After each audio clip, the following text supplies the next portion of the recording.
almost there. Okay. We're on the internet. Here we All go. right. I'm going to go and I'm going to share this to my normal page Perfect. because that's a thing that I can do. We're even on Twitch. We're on Twitch. That's good. This will be my first time on Twitch. Hold on.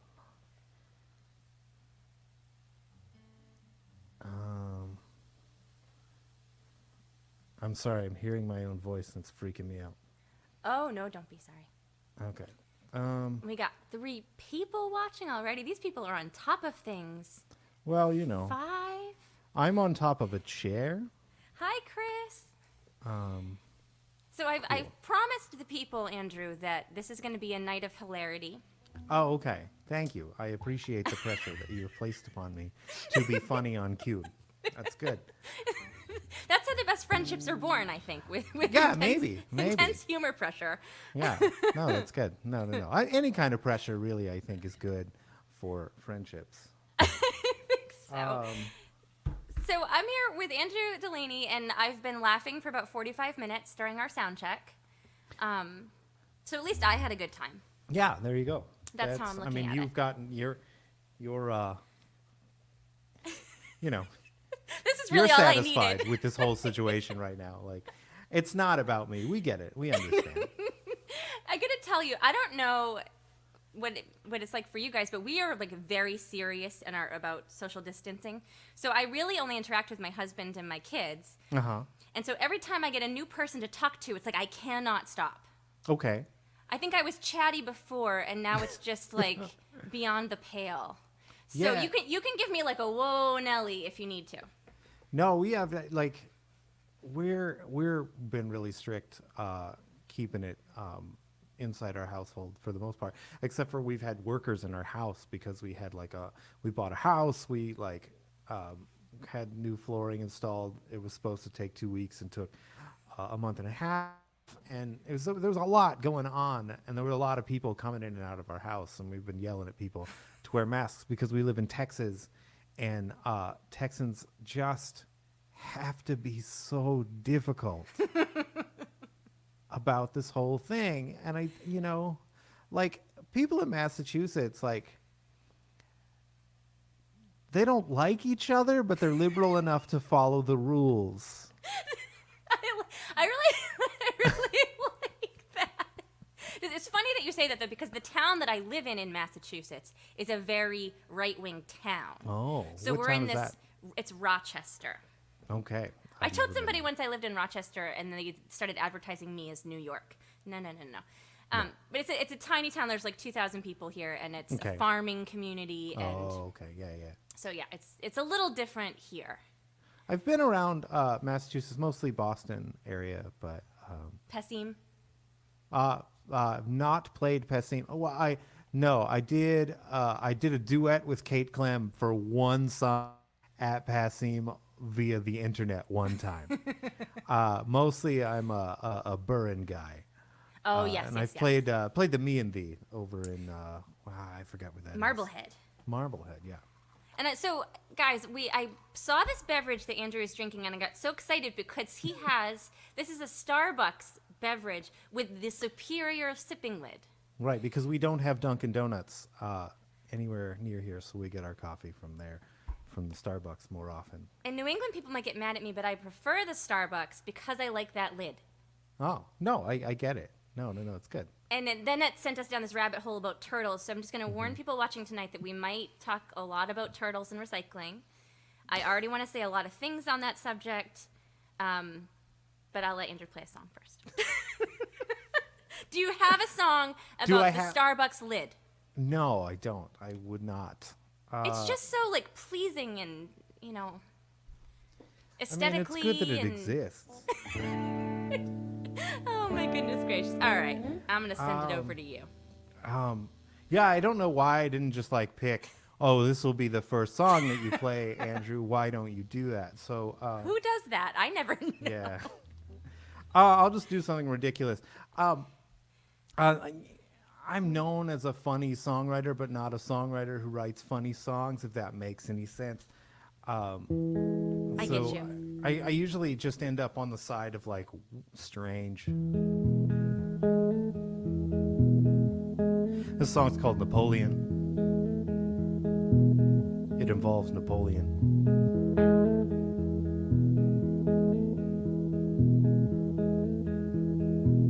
Well, I believe it's time I tell you that I love you.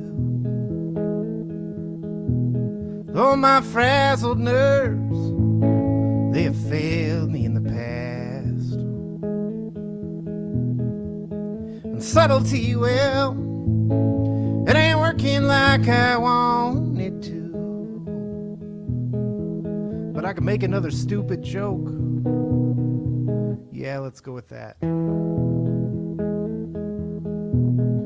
our friends are content to drop hints and stand around laughing. And truth is, well, you probably already know the truth. And I believe they've got a betting pool on if it's ever gonna happen. So maybe you ain't feeling me yet, or you just want Steve to lose. Take that, Steve. Well, when Napoleon died, some doctor cut him up and harvested his organs, that's true. They gave his heart and other parts to a Corsican priest, I guess, for safekeeping. Oh, don't make that face at me. You asked what I was reading.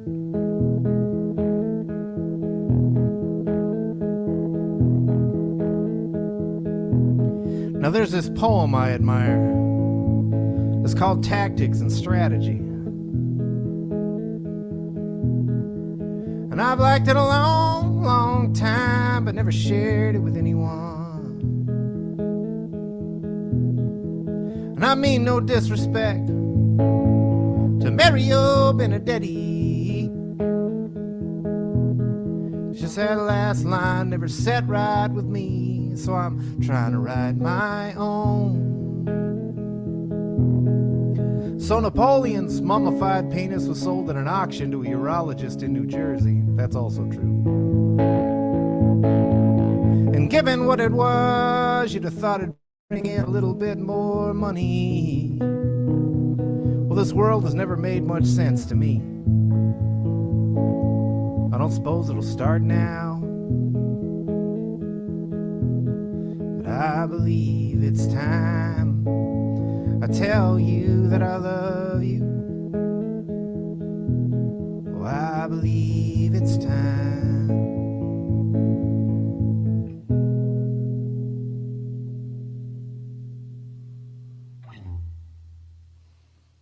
I remember, I was looking for the button. I remember you played that song the first time I heard you perform. Yeah, it's At Swerfo. perhaps memorable. That song. So I just have so many questions. Oh, sure. Yeah. Can you should. tell me what was the impetus for that song? What was, let's see. I was in a songwriting group, and I believe they were giving out prompts, and I got a prompt, and I was just like coming up with random things, and I think that my brain ended up on the subject of auctions, and then I remembered that story, that the Napoleon parts of that story. I just remembered them, and I'm like, oh, okay, well, I'll just put that in a song because that seems like something I would do.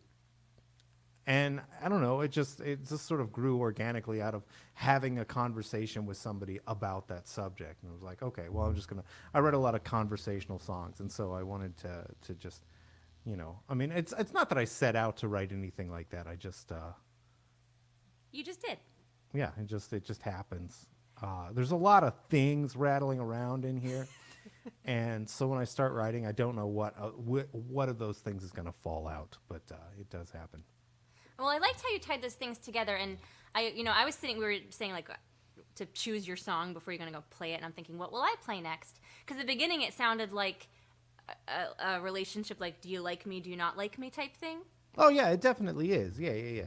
And I was thinking, okay, I have a song that's like that. But then you got to the penis part, and then but then I was like, oh, I also have a song about that. And so I don't know. I don't know which way to go. I don't know which way to go, man. Or It turtles. might be harder to recover from penis songs if we just end up with that as sort of a theme of the show. I don't know. I mean, like, I don't know if this show is supposed to be kid friendly. I was thinking about it earlier because, like, Reggie Harris does live streams with a theme, like social justice or things like that. And I was like, should I have had a theme? But yeah, no, it shouldn't be. No, don't. Not that. But I think I'm going to do that song anyway because it's not overt, I don't think.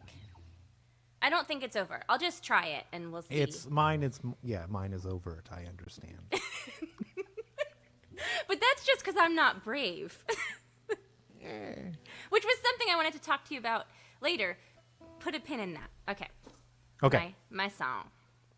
So this song is really about a relationship I should never have been in the first place.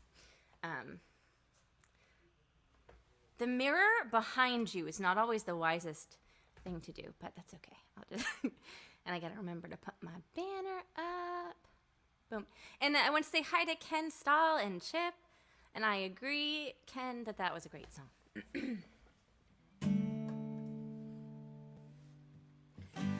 Oh, it fit like a glove. How you used me for love, you devil. I dodged a bullet when you lost your nerve.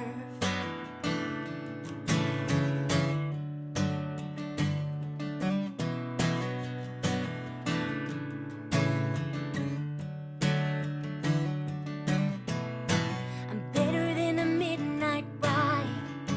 I'm better than the love of your life. You're feeling like a big man now. Gold wrappers are the center of your worth. You're feeling like you got some girth. You're feeling like a big man now. Oh, it fit like a glove. How you used me for love, you devil. I dodged a bullet when you lost your nerve.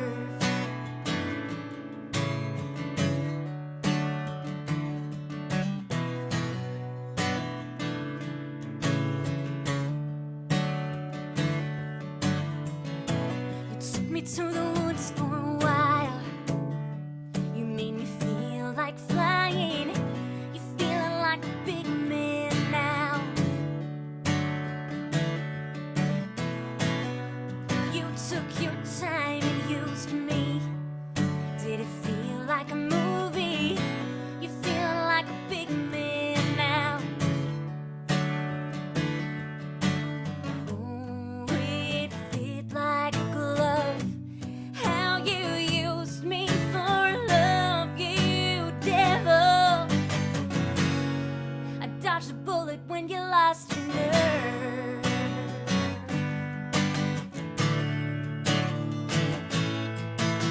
Are we sinners if no one ever says we're wrong? Are we sinners?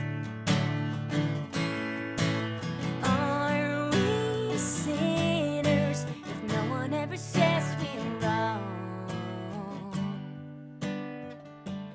Wrong. I never caused you pain.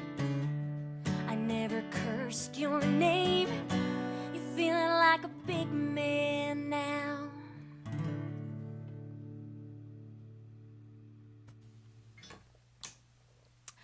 I need a second set of hands for this show. For the banner thing.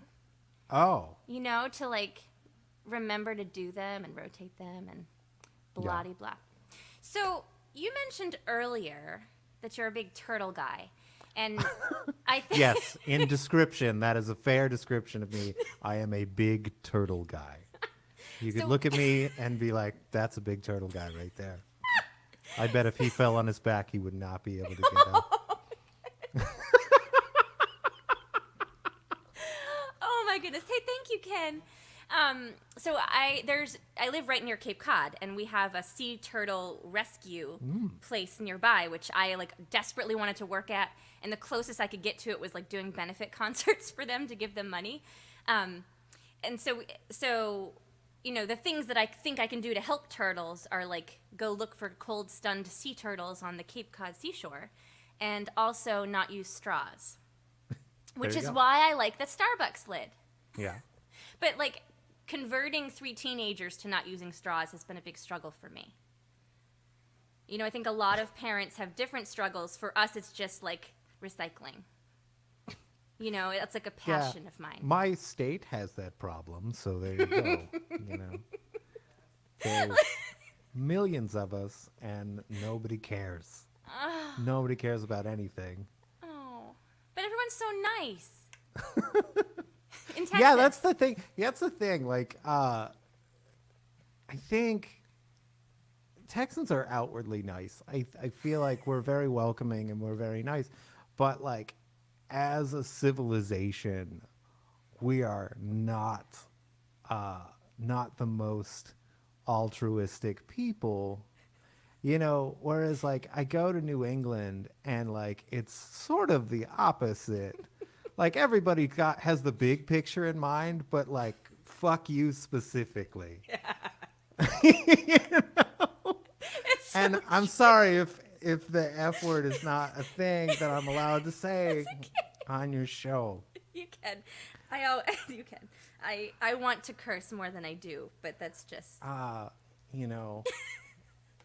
And But like, so so many parents have bigger struggles. Like my kids are really, really great. I have these 3 teenage stepdaughters. They're so wonderful. It's just, but I lose my shit when we get extra plastic bags from the grocery store. Just like little silly things that I'm like passionate about it. So I guess I really don't have complaints. Just cycle more. yeah, no, it's we don't even have like there's not even a recycling option in my community. Like there's no recycling truck comes by. So there was my last house, I guess there was. I'm in a new house right now, but yeah, it's we're not good at things. We're not good at things. Except music, We're except really music. good at spreading the coronavirus. Texas has hit #1. I think we're fighting it out with California. Really? Yeah. Oh yeah, we've hit #1 repeatedly. I don't know. Texas is the America of America, and it just that's What kind an of apt description. yeah. Because you've got like in the south, the west part is the deserty part. Yeah, I mean, like, I guess you could say geographically too, but I'm just talking about attitudes. Oh, We just are loud and think we're better than everyone in America, and America is loud and thinks they're better than everyone in the world. So that's how it is. and in then to my tie home this state. back into turtles, Turtles. This is just a practical question. How do you dispose of a plastic straw the right way? Like, do you cut it up so that it's more safe, or do the smaller I pieces am the worse? wrong person to ask, I think. This is what plagues me throughout the day. I need to know. I mean, like, because if you're just putting it out there in the world, like, the plastic itself is the problem. It's not the shape of the straw. It's not the tube itself. Yeah. So if I detube it, it's not going to suddenly be Right. better. Okay, I got you. Just don't do it. Just use the sippy cup lid. They're just so nice to use. Just now I want one. Okay, I digress. So this does not have to lead into your next song in any way. Mm-hmm. But the first time I heard you play, the song is called Jim, is that correct? That is correct. So you played this song about something that should not be a controversial topic whatsoever, but it yeah. kind of is to people. And it's the sort of thing that I feel like I should write more socially aware songs in it, but I'm afraid of ruffling feathers. And I just wonder if you have advice about that as a songwriter. 'Cause, mostly my advice about writing songs that ruffle people's feathers is fuck them. Like, I just just write what you're gonna write. Like, put across your personality in the song, what your thoughts and your things, because like that's what's gonna make any song that you write unique, is your perspective and all of that. And the more that you try to take that out, the more generic or whatever the stuff you're trying to make is. And I have no room for that. So I just think you just Say the thing. right, just say the thing and have your opinions, and own them. You know. Yeah. No, that's a So. good point. Ken is wondering if you were born in Texas. I was born in Texas. Yes, I was born in Houston, as a point of fact. And you've just always lived in the America of Americas. Yes, but yeah. Did you like how I was just air drawing Texas? I have never lived in another state. I have only lived in Texas, and really, I have only lived in the Houston area and the Dallas area. You know, so. Which is like, there I'm you like trying to, I'm going to totally go look up a map so I can see what those things are. Just, yeah, like, picture how long it takes to drive across your entire state twice. And that's, you know, I actually don't know how, as far as Massachusetts goes, but like when I'm in New England, I'm like, oh, I'm in another state. Like when I'm touring, I'm just like, what is happening? I'm just passing through places. You can drive, you know, like you can drive for 6 hours and not leave Houston in Texas. The Dallas-Fort Worth Metroplex is the size of all of Connecticut. I learned that the hard way, Andrew, because bananas. I went on tour last year with my husband and our 1-year-old. We drove from here to New Mexico and then did a little jaunt. And we were in Texas heading to New Mexico, and my husband got sick, like with an abscessed tooth. Oh, no. But it was hours to help. And that's what made me understand. And you said you were between Texas and New Mexico when this happened? Yeah, there's nothing. There's nothing. Nothing. And try to get a salad at the one restaurant that's on that highway, which is Dairy Queen. And they'll laugh at you. Yeah. And then give you sandwich lettuce. Anyway, that's a whole nother Yeah, experience. no. We don't like vegetarians here. What are you going to play for us? I was going to play a song that mentions turtles. Yeah. So this is a song that was fully inspired by the Peterson Guide to Reptiles and Amphibians, a field guide to reptiles and amphibians, which is a book that I've gotten a lot of use out of over the years. I as a kid used to like go out and just like put on like tall mud boots and just like wade into creeks and just walk and hike down creeks through wooded areas, looking for turtles and snakes and whatever. And you know, sometimes I'd catch them if they were safe to do, but mostly just sort of experience them. And it's a thing that I sort of rediscovered as an adult and bought the same field guide, just a newer edition, later on, and was thinking about it. And it's a thing that I do now to sort of recapture my youth, is go look for reptiles when they're in season. It's a bit cold right now. But that's what inspired this song. So when the song talks about a map turtle, that's not like a metaphor for anything. It's a turtle.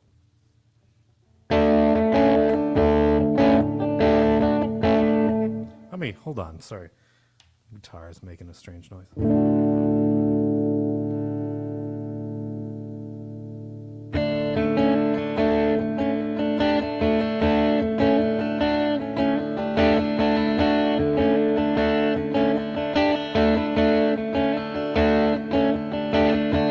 Think I'll climb a tree today.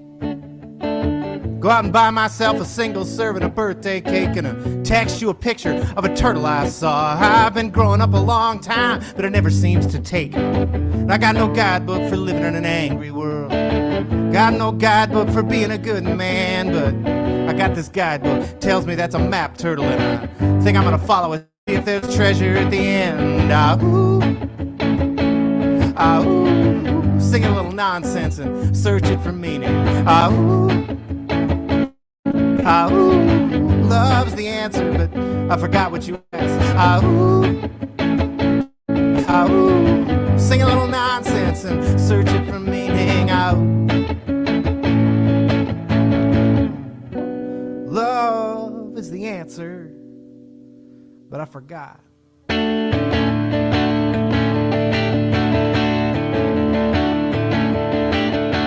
Now I'm an intrepid explorer. I'm a grown-ass man, but I'm still a Boy Scout. And I saw some graffiti on a bridge back there. You fall into a funk, you gotta dance your way out. Oh, oh, sing a little nonsense and search it for meaning. Oh, oh, love's the answer, but I forgot what you asked. Oh, oh, sing a little nonsense and search it for meaning. Oh, love is the answer, etc. And there's a reliable kiss at the front door. There is popcorn and a TV set. There is a reason to smile when I can't sometimes. There's a why are your shoes all wet? Oh, oh, sing a little nonsense and search it for meaning. Oh, oh, love's the answer, but I forgot what you asked. Oh, oh, sing a little nonsense and search it for meaning. Oh, love is the answer, but I forgot. I freaking loved that. Thank you. That is a badass tune. Thank you. I was, I think I'm going to play my turtle-inspired song. Okay. It's not funny in any way, shape, or form. I also have a song with ooze in it, and I was thinking maybe I could do that one too. But so you have 2 children, correct? That's what you said. I do. I have well, I have a stepchild to be who is 5, and that's Evie.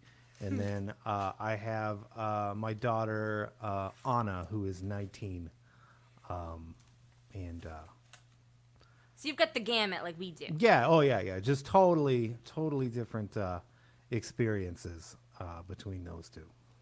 So I had my stepchildren first. My son is 2, and when he was first born, I was like, I had a child because I was so excited to show wonderful things to a child and like read them books and show them turtles. Like that was why I wanted a child. Yeah, that's essentially what they're good for. Yeah. And so we're driving around when he was a baby, and I was just like pointing things out, and there was a turtle in the road, and we stopped and parked in front of the turtle so it could cross. And then I was thinking, oh, like someday I'm gonna have to, like, I don't ever want him to see a smushed turtle, like, and that was the moment when I realized that like someday I'm gonna have to show him bad things too, you know. And it was just like, so that's what started the song, and I brought it to my producer, and the song was started with, I think, there are turtles that cross the road. There are cars that are gradually slowed. Like, I thought it was so great, and my producer's like, nah, we don't want that line in there. But I always think of this as the turtle song. I was going to call it Turtles. But it's called Mothers, and I'm just going to put that one up this time. Okay. I'm a little nervous. I haven't really sung this one in a while, and I can't find the lyrics. Trust in my muscle memory here. There are mothers and there are sons. There are planes in the heavens above. There is dirt and there is mud. There is hurting and there is love.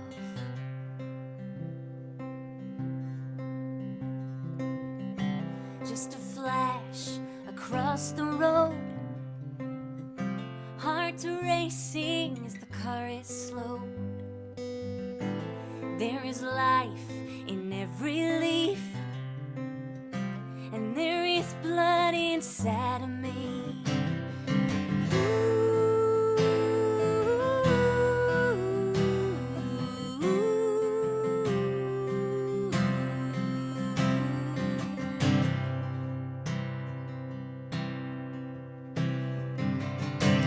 There's rain and tired feet,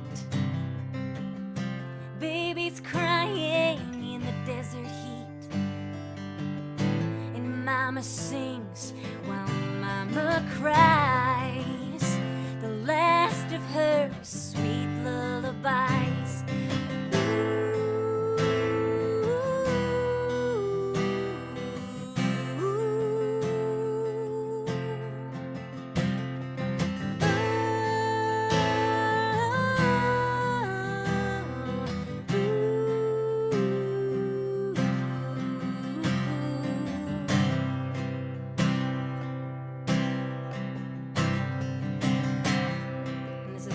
Completely forgot the words. There is comfort and there is warmth. There is shelter from every storm. There is hope and there is light, just like darkness in the night.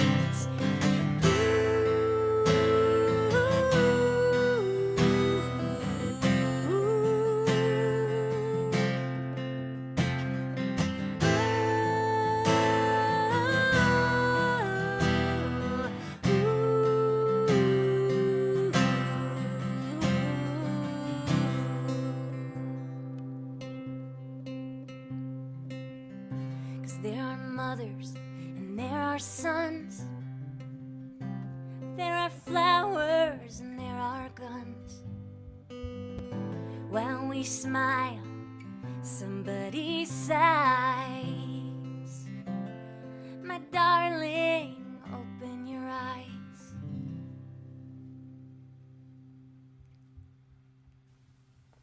Isn't that the worst? It's like in the middle. Forgetting the words? I don't know. I mean, if you hadn't called attention to it, you just vamp on that chord for a second and be like, and just go. Nobody would have known. I skipped a whole verse in there. Oh, okay.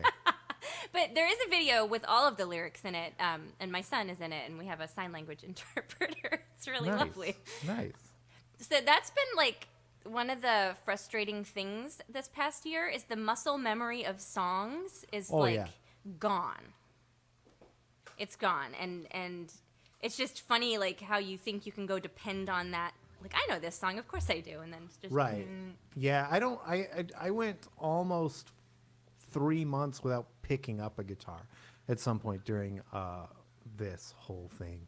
I wasn't playing even the online shows because if I don't have like somebody to talk to, I don't want to do the show pretty much. Yeah.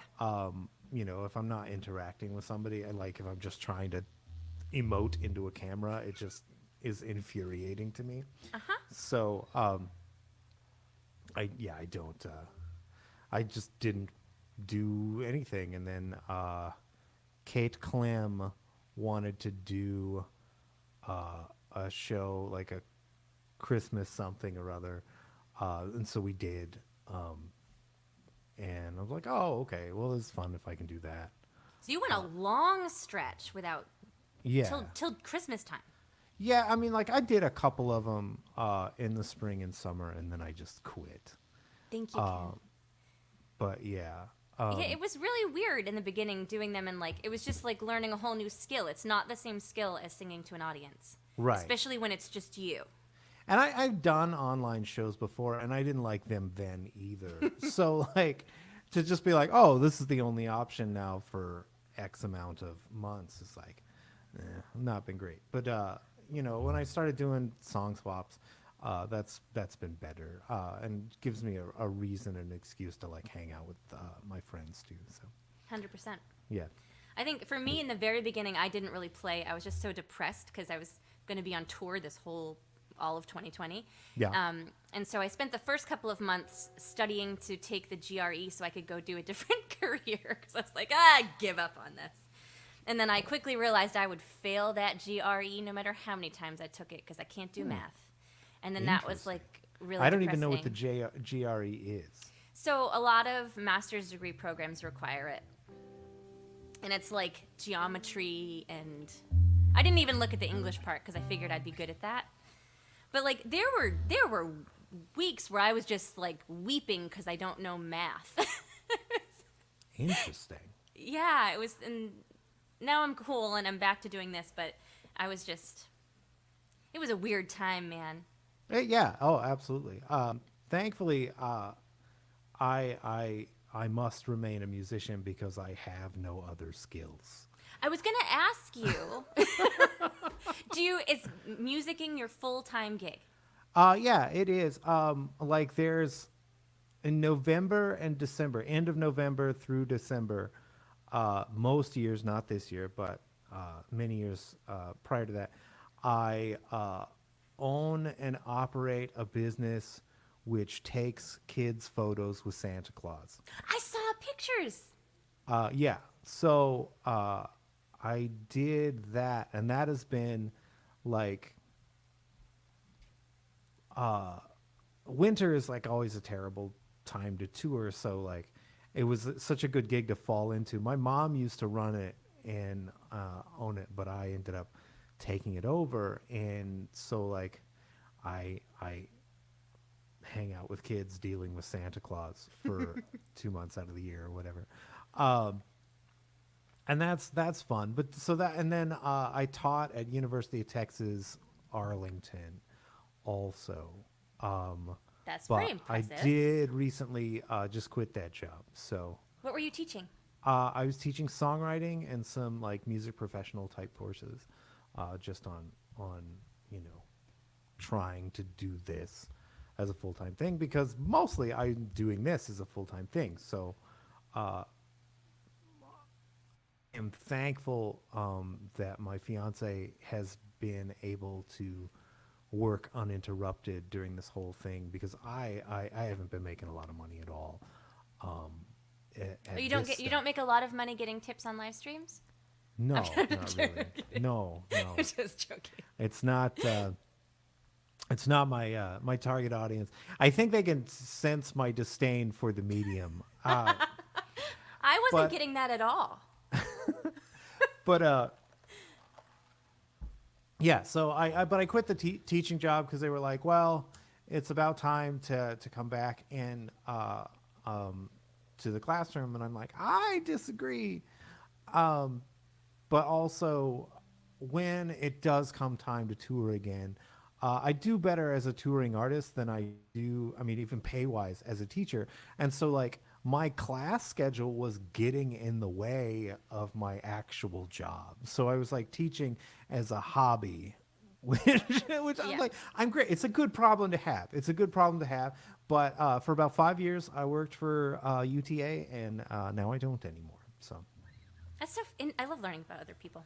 Yeah. And I think the one Because thing we don't actually, for people who don't know us or who know one of us and not the other, we are not like deeply acquainted people. We've met a couple of times and we're like, oh, I know that person and I have fond feelings towards that person, but we have never hung out really in any significant way. So, that's we are getting to know each other on this. I think that for me, my end of this relationship that we have is I went to the SWERFA conference, which I talk about these folk conferences every week, and I didn't know anybody, and I was like trying to make friends, and for me, trying to make friends is like hang out and just like listen to other people talk to their friends, and so I like could hear you talking to your friends. I was like, he seems like I a just cool talk fellow. louder than everyone else at the SWERFA conference, so I'm easy to find.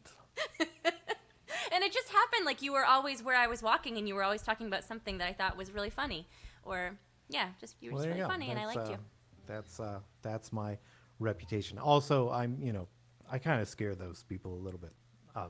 The folk conference people. Yeah, I have a bit of a reputation, especially in the SWERFA thing, for being like left of center. Not politically, they're there, but like just subject wise and personality wise, I don't know. I ruffle feathers. As we discussed earlier, I am a person who's not averse to doing that. So. And see, I'm over here trying to fight. Like my every fiber of my being wants to unruffle everyone's feathers. Like that's all I want to do. And so, but I know that like it's not really healthy for me because I like analyze every situation, You know what? thinking As a personality, it's fine. I and again, and I only say this because I just, like I said, just finished a small career as teaching songwriting and whatever. As it's like, as far as like art goes, like just put the part of you that wants to make concessions aside and just, yeah. I try. It's hard. It's hard for me to do. But anyway, I find it inspiring that you have no fear about it. What you gonna play next? Yeah, I'll play the song that made you notice me, apparently. Yeah.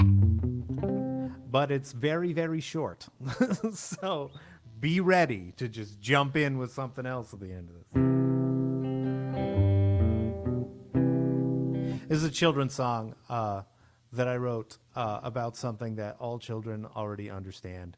So really it was to explain it very simply to adults.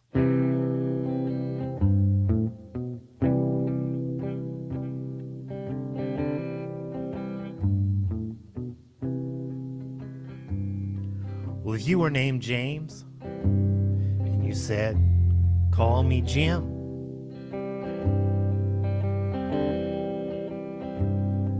or Jimmy, or Jamie, him, her, or them,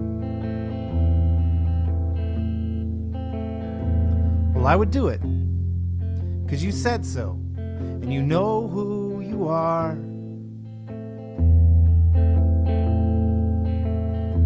Oh, Jesus Christ, people, it isn't that hard. That's it. It's genius. the This whole song is just genius, and I love it so much. And my stepdaughters loved that song too Thank you. because I played it for them. So I'm gonna play a song that I wrote about my fear of feather ruffling. Okay, there you go. And really, it's just like I think I wonder if most people are like this, or am I just crazy? Like I always just want people to like me, not. I just want to have nice relationships with people, and you can't control that, right? So you may as well just say the things you think. Right. But I'm getting there. It's a work in progress. Work in progress. All right, I haven't done this one in a really long time either, so fingers crossed on the lyrics here too. Mm-hmm. This is called "They Don't Like Me."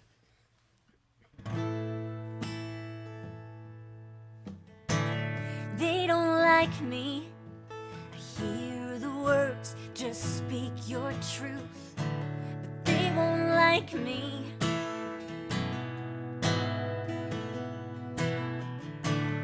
God, I'm angry. I hold my breath, count to 10, so they'll like me. These lines on my face are my fall from grace, but don't give in. They'll hold the door and let you in, and you've got to be thankful, 'cause they're smiling down on you, little girl. They'll hold the door, it's a subtle sin, and you've got to be thankful for every step they take. It should make you feel good, good, good. They don't like me, but how can I fight without sounding righteous? So they'll like me.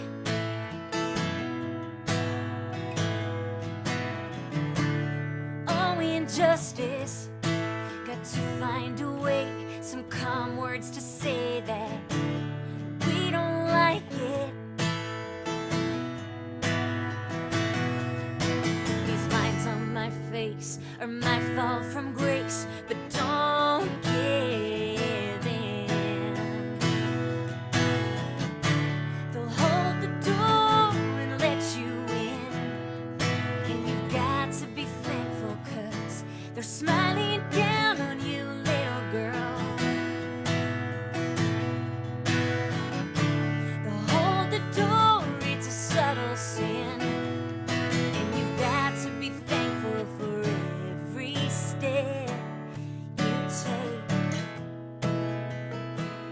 make you feel good, good, good. It should make you feel good, good, good. Oh, dear sister, hold your head up. Oh, dear sister, hold. Oh, dear mother, hold your head up. Oh, dear mother, hold. Oh, dear fighter, hold your head up. Oh, dear fighter, hold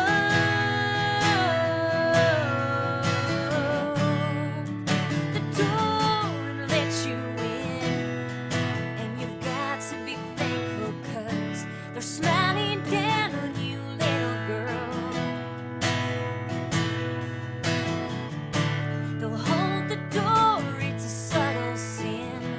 And you've got to be thankful for every step they take. Every step you take. It should make you feel good, good, good. It should make you feel good, good, good.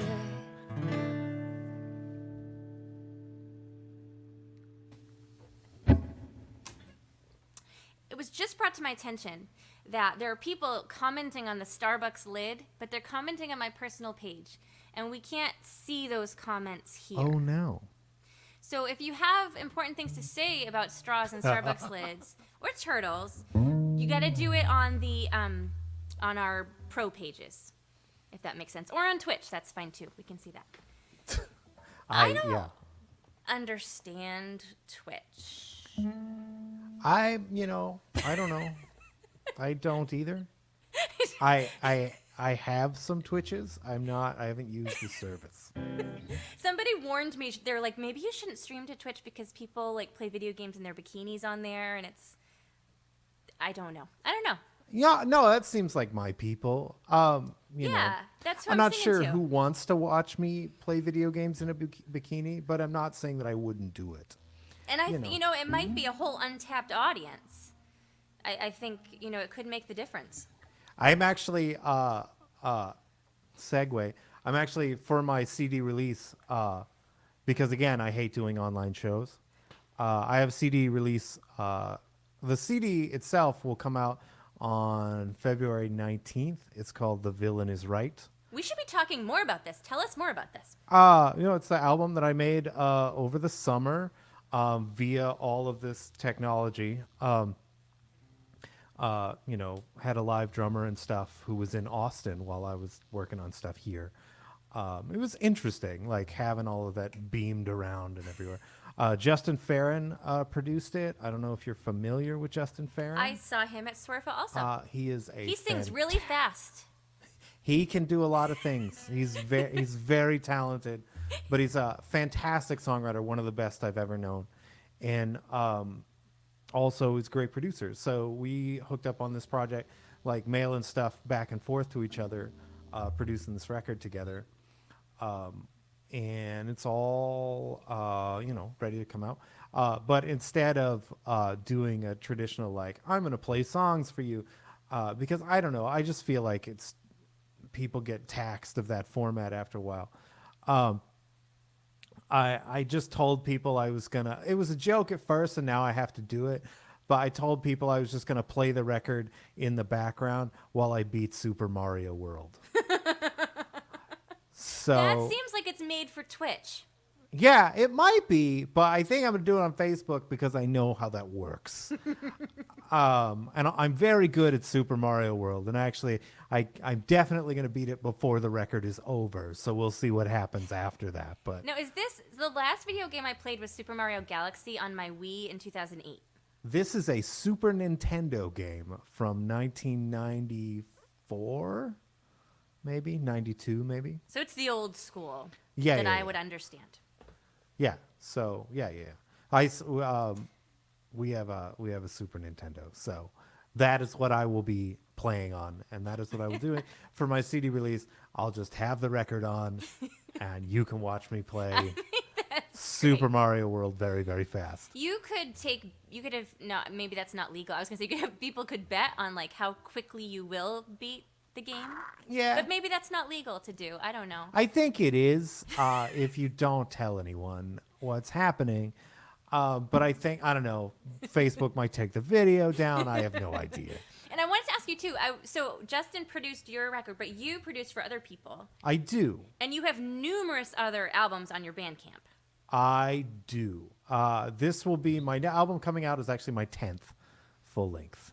I wish that I could remember offhand the joke about that from A Mighty Wind. Have you seen A Mighty Wind?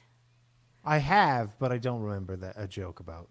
I talk about A Mighty Wind every single week on here because it's so freaking funny and like. Well, it's apropos to the folk scene too. Yes. You know, it sends us up pretty well. it's just so on point. And then, but they make a joke like, you know, the family singers of this is our 20th album in 10 years or something like that. Just, I wish that if I knew what the joke was, it would be funny. I started making albums in 2008. 2008. And you started producing for yourself? Yes, because I didn't have any money. So, no, and I did a couple of like EPs with this guy, John Congleton, who's actually pretty well known. He's produced St. Vincent and stuff like that. But back then, like he was just the guitar player for my favorite band. And I talked to him and he did production then. And so I did some things with like my old like goth band with him. But then when I started playing folk music and country music, I started making my own records, doing that. And I've had other people work on my stuff, but mostly I like the producer role. And the co-producer role I really enjoyed, especially with Justin. So it was cool. I wanted to talk about the goth thing. Yeah. As you can see, I'm wearing a black T-shirt. Only because just today I uncovered some clothes from my goth phase. Okay. Which included my Doc Martens that went up to my knees and my fishnets, and then the dress with the safety pins that I got from Hot Topic. That's where I got everything from my goth phase, was at Hot Topic. Yeah, that's mall goth is what we refer to that as in the community. Me. And like, are you in the community? And are you even like? Hasn't everyone had this goth phase, or at least most musicians? I don't know if everyone has. I don't know that mine is a phase. It started when I was like 14 and continues to this day. Oh, so it's like, not a phase at all. The black shirt. Yeah, like I mean, like I own literally 14 copies of this shirt, and that is what I wear every day, and then I do laundry. I don't, and then I have long sleeve versions of the same shirt. And when I have merch shirts made, I have them printed on the same shirt. So I believe in this shirt. It's a next level 3600, and I buy them in bulk, and then I print my T-shirts on them. I have new T-shirts for sale in my merch stand or whatever, on the Bandcamp? Bandcamp. Yeah. And the link is above. I put the link there. I think so, yeah. People should go check it out. He even has albums with turtles on the cover. Yes, I do. Several. Well, two singles have turtles on the cover, and then the shirt also has a turtle on it.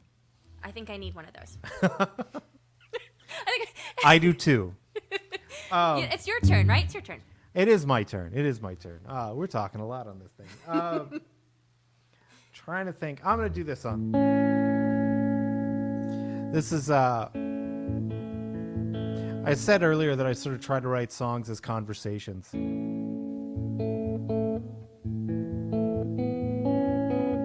this is a song that I wrote to my then girlfriend, now fiance. Yeah, when I was figuring some stuff out.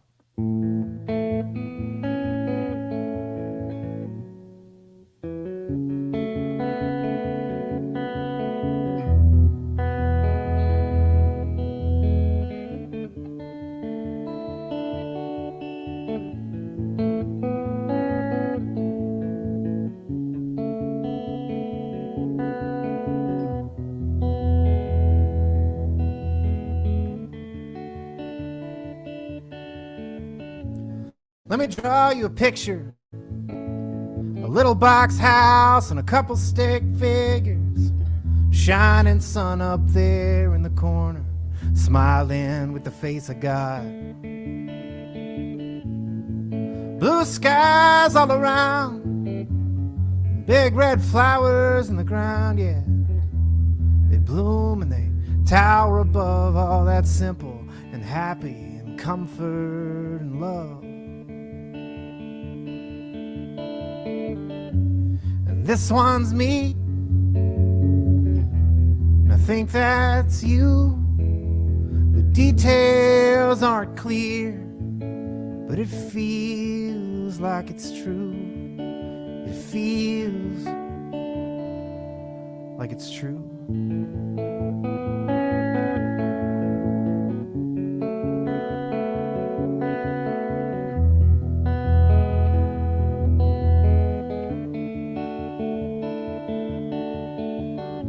Or I could write you a song, see. I got a voice and a verse and the spirit upon me. I've tried it before, but it turned out all wrongly with folks I remembering fondly. But this time it's different. The rhythm or the tune, the details aren't clear, but it feels like it's true. It feels, it's just words in the air, invisible to the naked eye. Just gotta put these rose-colored glasses on. Yeah, I look silly, but I don't mind. 'Cause when we tell our story, we'll gloss over the parts where we're sleeping or boring and hold them all wrapped at the theoretical party we're theoretically talking to. And we'll wink at each other from across the room. The details aren't clear, yeah, but it feels like it's true. It feels like it's true.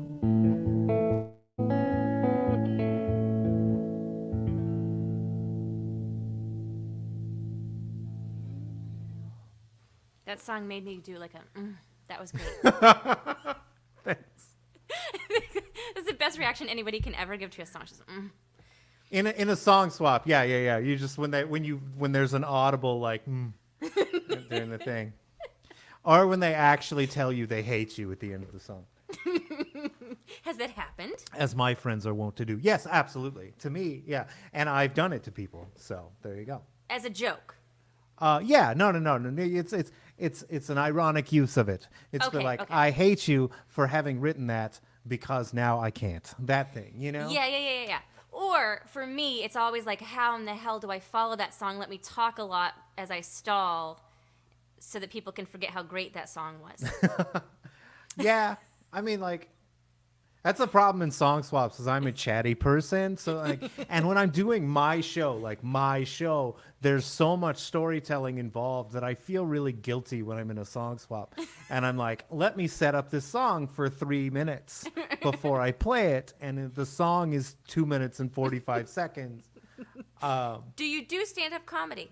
I do stand-up comedy, yes. I felt like I had seen that on the internet. Yeah, I did that the last year. Well, not last year, but 2019, I started doing stand-up comedy.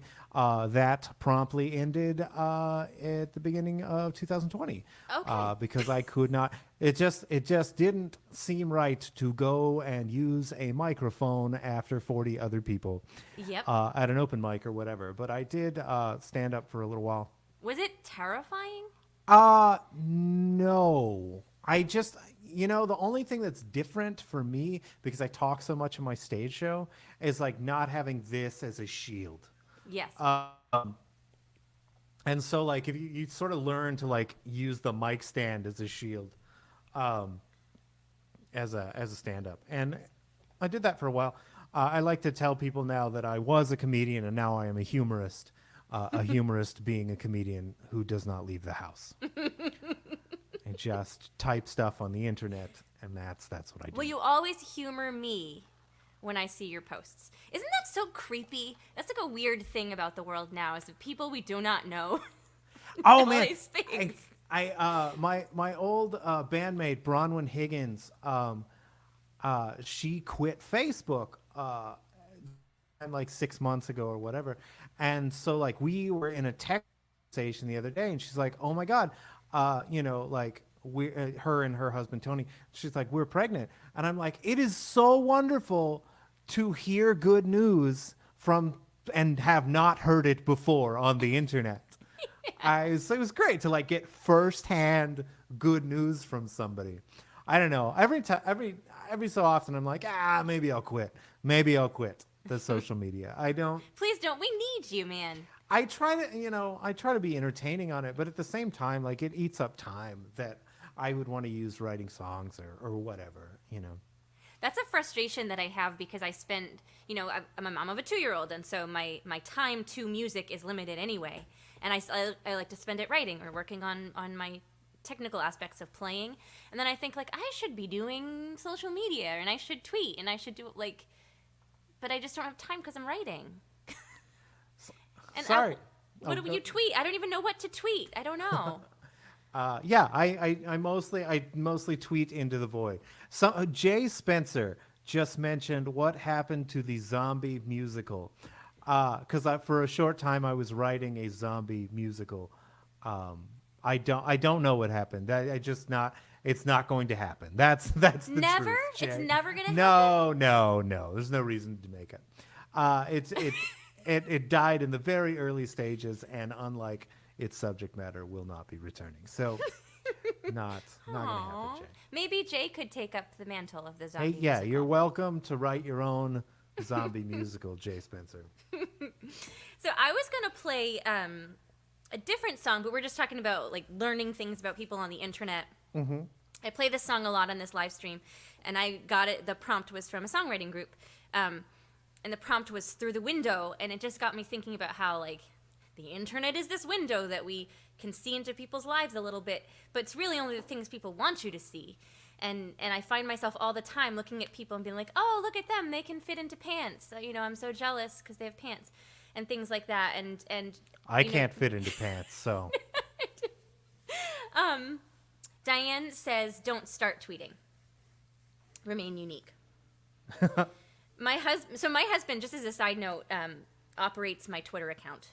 And he has anything on there, it's like all political things, and it's not me, it's him tweeting on my behalf. Interesting. Why I let him, I don't know. So anyway, this is just a song I wrote trying to remind myself not to be so jealous of the things that I see people carefully curating on their social media platforms. Yeah. And I'm going to throw up this one again.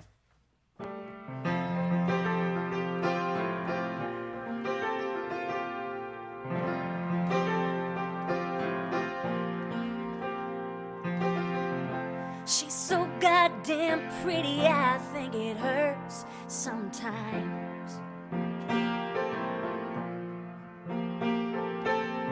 I think she wakes up early waiting for the sun to shine. Never anything out of place, she walks a very fine line. But no one notices the way tears make her cheeks shine. Window watching, what do you see? Everybody's got it better than me. Window watching, sometimes you creep, but everybody's got something they don't want you to see.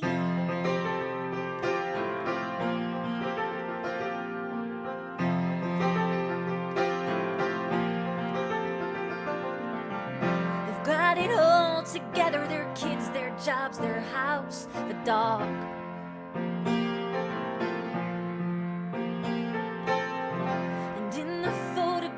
works, I don't think there's a cloud at all. He works out every night with someone who's not his wife. He doesn't think she notices, but everything's out in the light.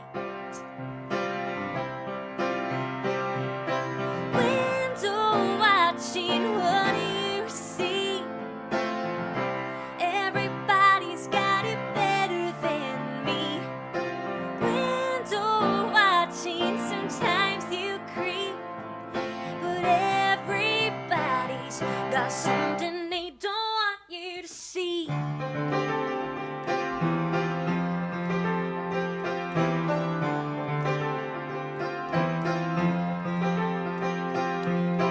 I paint my life what I want it to be, 'cause everybody's watching me. Curate a life what I want you to see, 'cause everybody's always watching. What do you want them to see?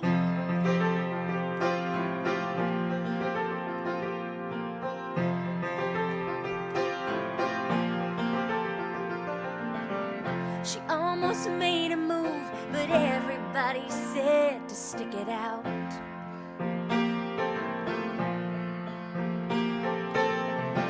Like they know his cold embrace and the love she does without.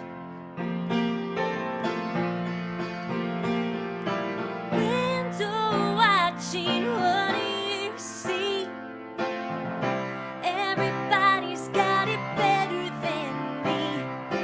Window watching, sometimes you creep, but everybody's always watching. What do you want them to see?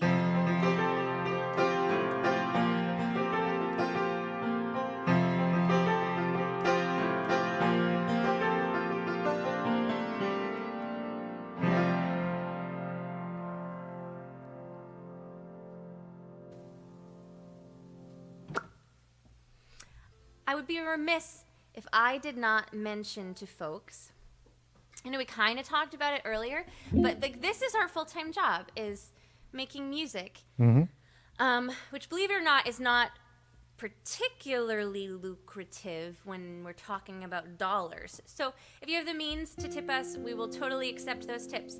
And if you don't, just like liking our pages makes a big difference, and following us on the various platforms like Twitch. Or Yeah. maybe not, because nobody follows Follow me me on Twitch, a format which I am not on. I was just thinking about, we were talking about being nerds earlier with the turtles and stuff. So my songwriting career kind of started when I worked at a Renaissance fair. And I just wonder if the level of nerditude there, like, would you call it comparable? Here's what I think. I think, I don't know. There's all kinds of nerd, and nerd is just a word for people who like stuff, and that's all. Like turtles. You like stuff. You like turtles. I like wearing all black and listening to overly edgy music, purposefully edgy music. I like video games. I play Dungeons and Dragons twice a week.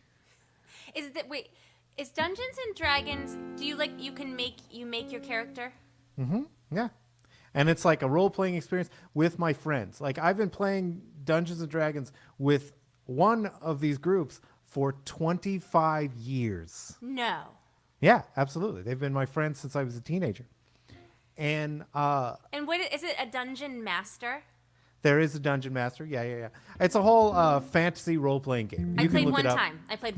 There you go. It was very fun. It's I would very do it again. trendy right now, actually, as a point of fact. It was not so trendy in the 90s when I started, but certainly is now. And do you play online? Yes, absolutely. Through similar media, is this like, so I talk on a microphone. We don't do video. We just do the thing. And then there's like basically a board represented that we can all view online. To And me, so, the Renaissance Fair experience was similar to that for me. You're like creating this character and you're just Yeah. living this life. And what made me think of it was Texas, because I never got to the Texas Renaissance Fair, and I wondered if you have. not the Texas Renaissance. Been to Scarborough Fair, which is our sort of our Dallas thing. But yeah, But TRF is like the big one. It's a diff. Yeah, so It's I've like never the been mother there. of It's Renaissance very fairs. large. It's very, very large. But a lot of the people who do TRF also do Scarborough Fair. And do you dress up when you go? I don't, because again, I only own this. No, there were times when I didn't only own this, but yeah, I don't go out there, and it happens during like the dead of summer. So dressing in black is really stupid to go out there because it's already 100 degrees and 80% humidity and whatever. So it's nasty. And I learned tonight that Texas is humid. In my mind, it was dry. It's not dry. There are parts of it that are dry. We have deserts. I have never been to a desert in Texas. Oh, I had another question. You yeah. like turtles. You're also a snake person. Is it just reptiles across the board? Yeah, just herpetology across the board. I've never heard so that word before. Herpetology, study of reptiles and amphibians. I love it. And do you have like? I wish that I wasn't afraid of snakes because I can recognize that they can be cute. Yeah. I just don't want to touch one. Oh no, you don't need to. Like if you can go looking for them and not touch them. I'll catch the small ones that aren't so bitey. But I'm not. I don't go. If I see a venomous snake, I back up. And you like can a recognize smart that it's person. venomous. Yeah. Because I've been around them, and thankfully we don't actually have a huge variety of venomous snakes in the United States. So like if you learn 3 different kinds of snakes, you'll be like, I'm good. You can be. That's essentially all you need. But like 4 different types of snakes, because coral snakes, rattlesnakes, cottonmouths, and copperheads. That's it. That's So all I you had- have to worry about as far as dangers. A really pathetic moment that I just remembered because I used to teach private piano lessons, and I had a student come to my house who loved snakes, and he had a pet snake, and we would talk about it, and I'm fine talking about it because it's like a theoretical snake. Well, he showed up to his lesson with the molted skin in a bag, and I mean, he's a teenage boy, and I think he could tell that it frightened me to be near even just the skin. And I'm thinking in my head, play it cool. Don't let him know you're nervous. He like chased me around the house with the melted snake skin. And I'm like Nice. getting paid for this piano lesson, like running around away from the snake skin. And fears have no logic, do they? I was one of those kids who would come home with snakes in his pockets. So like my mom's just like, please take that outside. Would you have teased her with one? No, I'm not. I wasn't that version of mean-spirited when I was a kid. I bought a house once that had been renters had lived in it before we bought it, and they had just left their snakes behind. And I don't know for how long, but when we bought the house, there were just snakes. There were just snakes in the yard, everywhere, in the basement. It was really terrifying, marginally traumatic. Yeah, are you sure that they were like snakes that they were raising or just snakes that had come? It may have just been snakes that had come. Yeah, like, and really that just means that there was a mouse problem in the house. Okay. And you probably maybe if you never saw the mice, but if the snakes were there, they were eating something that was there. So scary. And now, like, I try, to not think about maybe they could be here. Anyway. Yeah, they followed you. They hid in your furniture. And now they're in your new house. Do you have any Just snake songs? curled up in your piano. No. What's your next song? I'm gonna play this song. I used to end shows with this song, and then it was kind of too much of a downer. But you're gonna play one after, so it doesn't matter. Oh no, I have to be the pick me up. Okay, that helps to know. Yeah, there you go. Think about it. But I stopped playing this song for a long time, and I just picked it up and practiced it this week, so I thought I'd play it. This is a song I wrote for my grandmother, who her name was Lina. She passed away of complications of dementia a little while ago. And as a person who's sort of like into fantasy worlds and whatever, and just, I don't know, being that sort of person, I ended up writing this song about that whole situation. It's called Lina. Thanks, folks, for listening.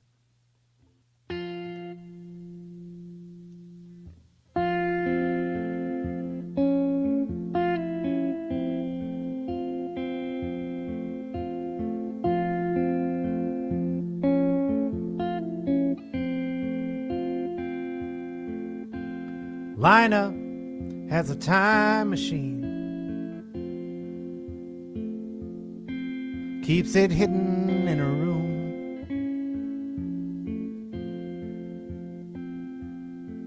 And she will leave without a moment's thought,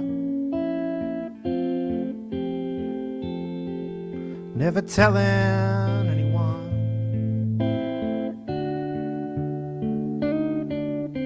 And her chosen destination, it isn't always clear, but maybe it's just anywhere but here. Lina has a time machine. Today she's back in 34. And she hasn't had her children yet. So how could she know who they are?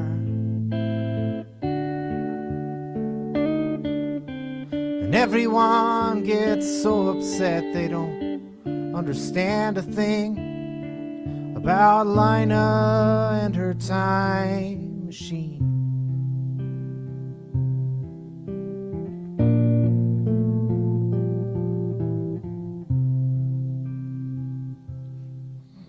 Lina has a time machine. Still they call them her good days. When she wakes up there at Oxford Glen, and she sees herself this way. So can you really blame her for sneaking off to find somewhere she's never lost her true love or her mind? Lina has a time machine. Lina has a time machine. Oh, Lina has a time machine.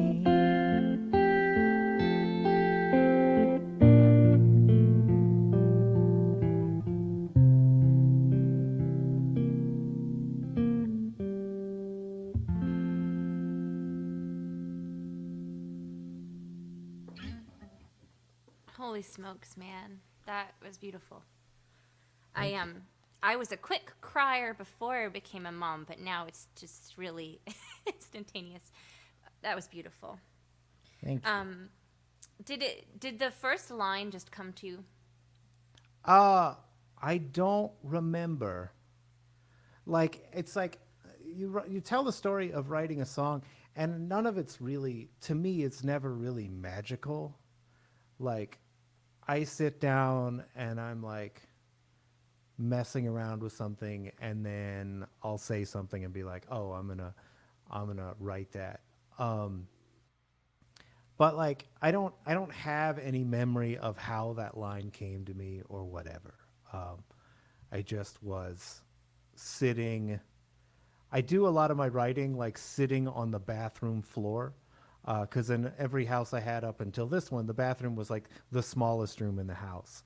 So like I could just go in there and shut the door, and there would just be space for me and a guitar and no distractions. So I just sit on a yoga mat in the floor in my bathroom and write songs, and that was just written exactly in that space. Obviously, I mean, she's a very special person to me, and all of that, but. Yeah, I don't have any real memory of where it came from. It's Other just than that, such a beautiful way to look at that. thank you. Yeah, I don't. How do you even follow that? That was really moving. So, are you a fan of Wilco? Have you read any of Jeff Tweedy's, either of his books? I haven't read his books. I've listened to some Wilco.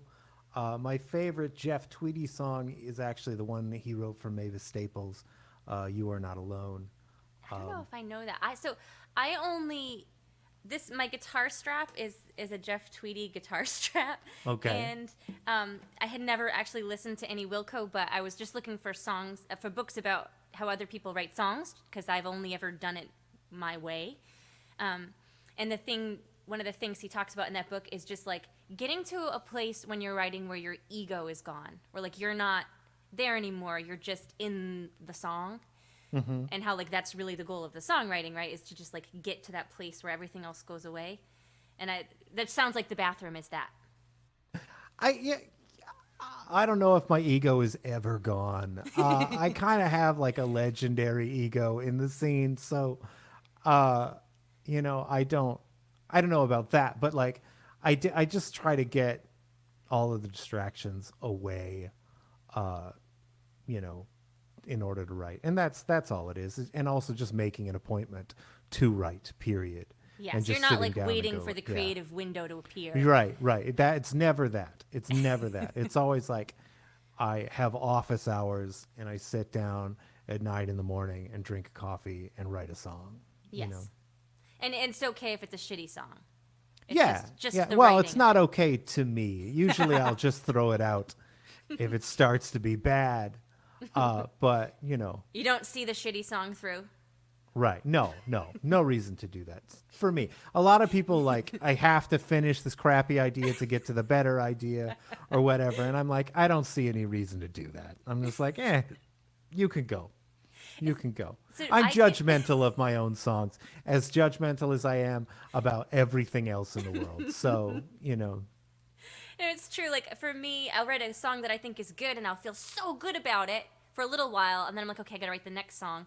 And then the next song, when it's bad, makes me feel like, oh, I can't write any songs. It's just like this endless. right. And I feel like I look at that song as the best song that I've ever written. And I look at that song as also, if I never write anything that good again, I'm okay with it. Well, it's a genius song. Thank you. I'm proud of it. I'm really, really felt proud of it. every emotion, and then the time machine part just makes you feel the nostalgia, which is such a bittersweet emotion, no matter. And I really, really dug that. And so I was thinking about like, how can I do a pick me up? And I don't really have one. This is a song I wrote about my dad, who died in 2016. But it was inspired by the last thing that he said to me, which turned into a bit of shtick for me in stage performances. But it's 100% true. I had come home. I was at the Wildflower Festival, and I got a call that my dad was sick and really not going to make it. And I went home, and he was kind of comatose. And so I just sat by his bed every single day, and he hadn't spoken in weeks. And, it was at that point where they're like, okay, it's any day. It's any day. And I was just sitting there with him, and all of a sudden he opened his eyes and looked at me and said, "Cut the shit," and then closed his eyes. And that's the last thing my dad ever said to me. And I thought, it's just like, that was his general life advice. It's just like, cut the shit, move on. And I wanted to write a song that was like immortalizing my dad's advice to me forever. But I just, a song called "Cut the Shit" is not really who I am as an artist.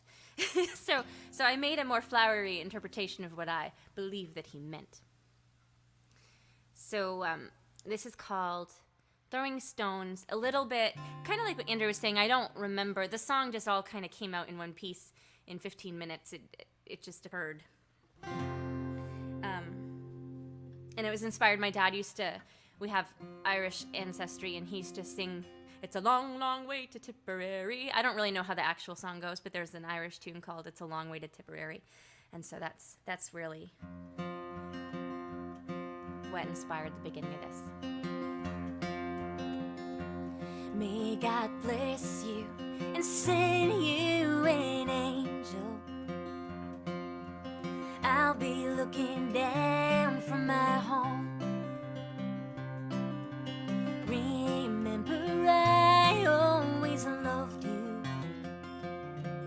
When the world quits playing ball and starts throwing stones, it's a long, long way to Tipperary. I see setting suns and you see the dawn. Sometimes I look through your window till I see the lights start turning on. May God bless you and send you an angel. I'll be looking down from my home. Remember, I always loved you. When the world quits playing ball and starts throwing stones, I've walked away from heavy doorways. I've walked away from painful tears. I found my garden in your eyes, love.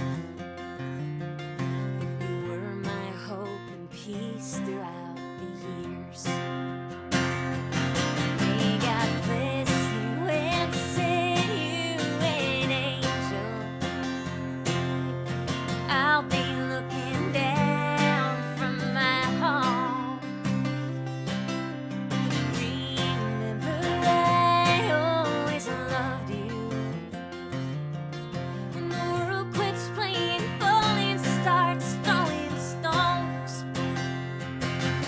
I am your constellation. Hold me near.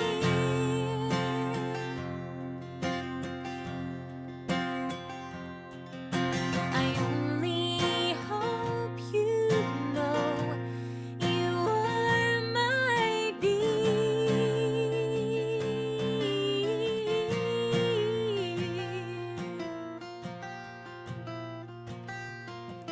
It's a long, long way to Tipperary. I see setting suns and you see the dawn. I found my garden in your eyes, love. Please know my heart ain't gone. May God bless you and send you an angel. I'll be looking down from my home. Remember, I always loved you. When the world quits playing ball and starts throwing stones, when the world quits playing ball and starts throwing stones, when the world quits playing ball and starts throwing stones.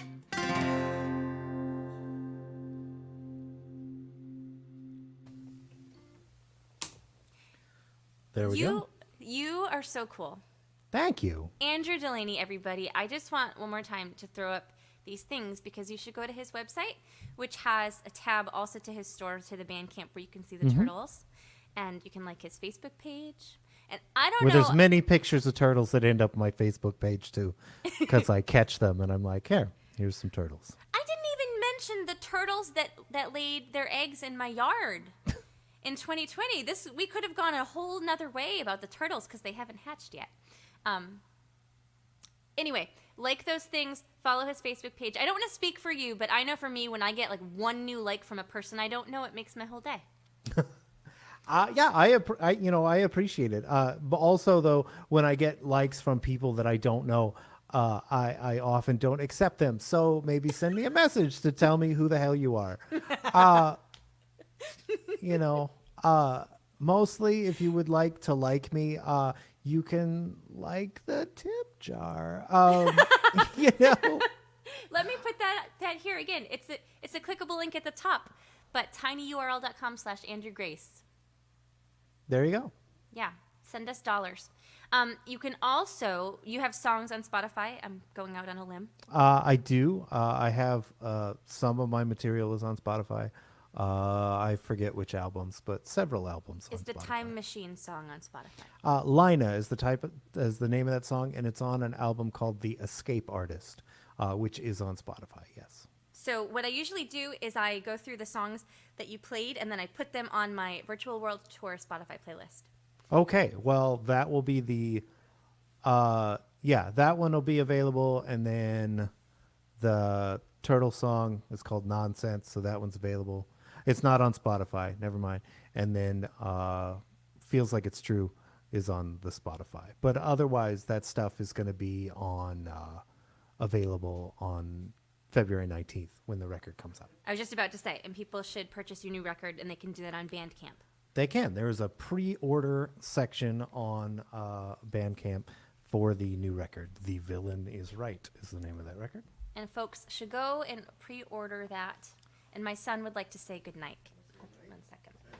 Okay, say goodnight to Andrew and everybody. Come here, sweetheart. Night, Good night. Good night, Andrew. That's Say very night- sweet. Say night night, everybody. Can you do your singing? Do your song. Do your la la la. Good job, son. Andrew Delaney, thank you so Train 'em much up. for hanging Train out 'em with up. me tonight. Yeah. Thanks for having me. Have a good one, everybody. You too.